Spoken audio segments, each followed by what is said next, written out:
Hello and welcome back, everybody. The postman did not ring twice, but he knocked very hard to bring me my next delivery of Warhammer Stormbringer. I'm trying to adjust the camera a little bit, and here we go, still in its packaging, and we are opening.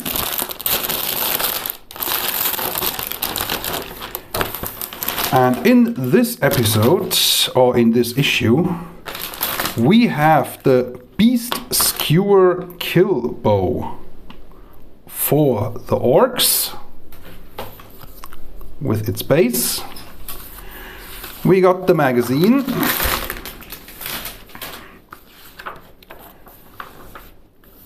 With the usual introduction of what you just received, how it is being assembled,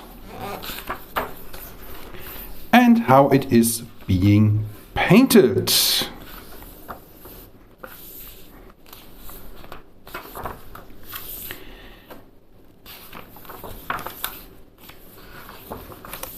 More about how this game is played, and the usual outlook on what is coming next.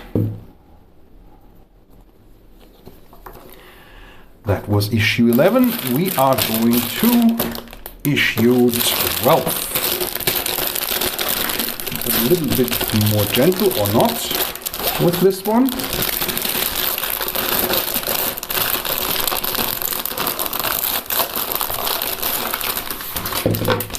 And that is a huge base for our Stormstrike chariot. Just folding it over, putting it aside, and let's have a look at the magazine. Once again, the usual stuff. Some lore, some stories, the war scroll in this format, a how to build, and a how to paint for this particular item of your collection. Then some playing scenarios.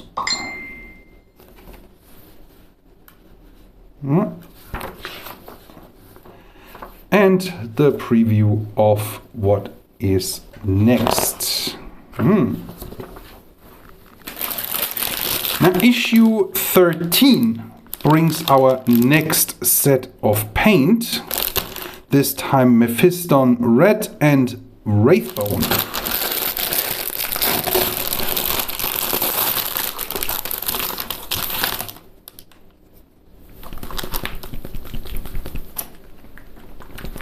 Yeah, sorry for the shaking.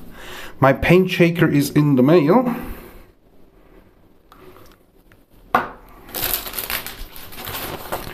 And we get this, the Armies of Order fold out. The magazine, as before, but this time no war scrolls, of course, but more how to paint on all the stuff that you already have. For example, the Cruel Boys,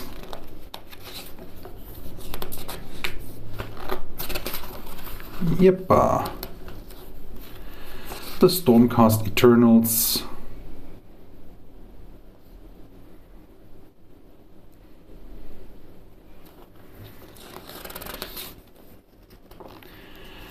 and more gaming.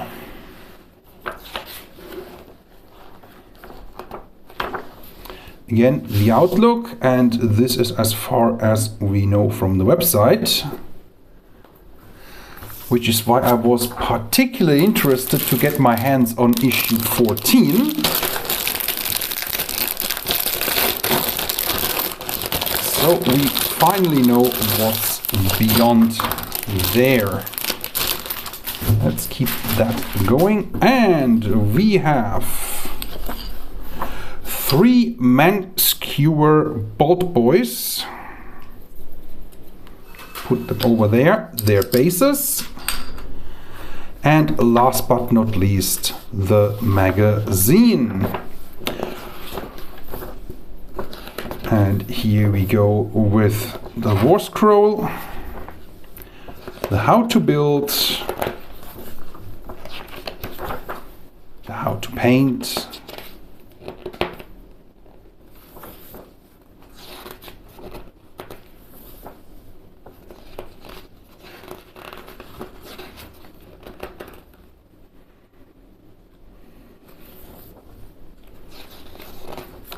gaming, and drum roll, what is next? We already know about the Praetors, and issue 16 will be the first one with a terrain feature, namely the Primal Lair.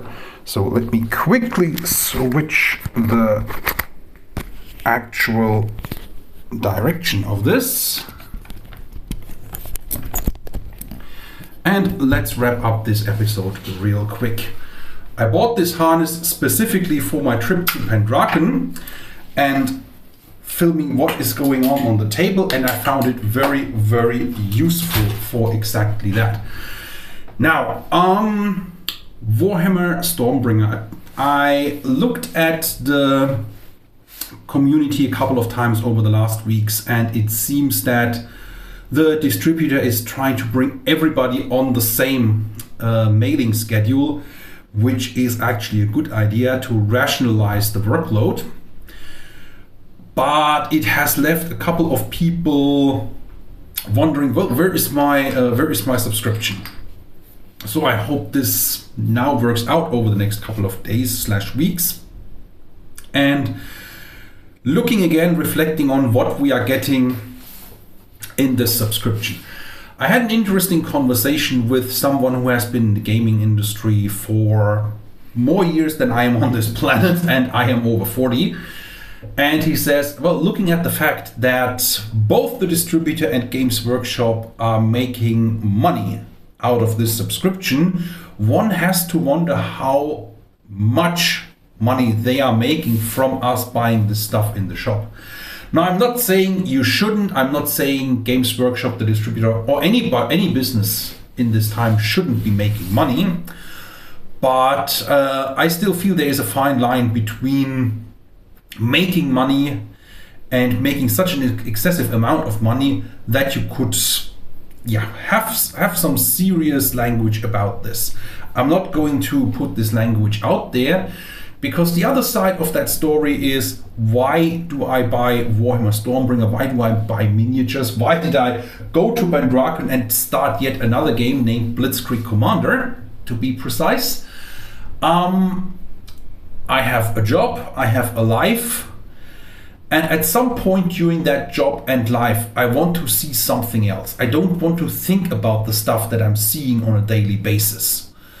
And that is why I got into miniatures, war games, and generally into tabletop gaming per se. And really, it's a kind of I'm wondering, why are we wasting our time of complaining about one thing or another, when the reasons for us going into that hobby define literally what we should be spend our time on. And for me, it is having some fun. If you went into this hobby, in this beautiful hobby, for entirely different reasons, that's your privilege, but that doesn't mean that I have to entertain that, or that the rest of the community has to entertain you. Meaning that I have seen so many people going into this hobby for all the wrong reasons, and into gaming as such. I see it every day when I play video games. Some people are trying to compensate for the life they have. And that is not a me problem, that it shouldn't be a you problem either, to entertain this kind of nonsense. So, is Warhammer Stormbringer a good thing? Yes, in my opinion, this is great value. it is also great for bringing younger people into the hobby, because a lot of areas in our hobby right now are complaining about, well, there are no young people to carry this forward. And at the same time, the very same people complaining there are no young people taking on our hobby are the ones trying to show off their prowess when they're playing with someone who is just starting to go into the hobby. Maybe he's not interested in the exact aspect that you and I are looking for, but giving them a bad experience in their very first steps, and they will drop this hobby. There are so many choices to spend your time, your life. We don't need that kind of stuff. Now, this is the public service announcement for the day. Looking forward to our next delivery, and next time I may have the heat changing mug that is right now being washed by our washing machine, which is me.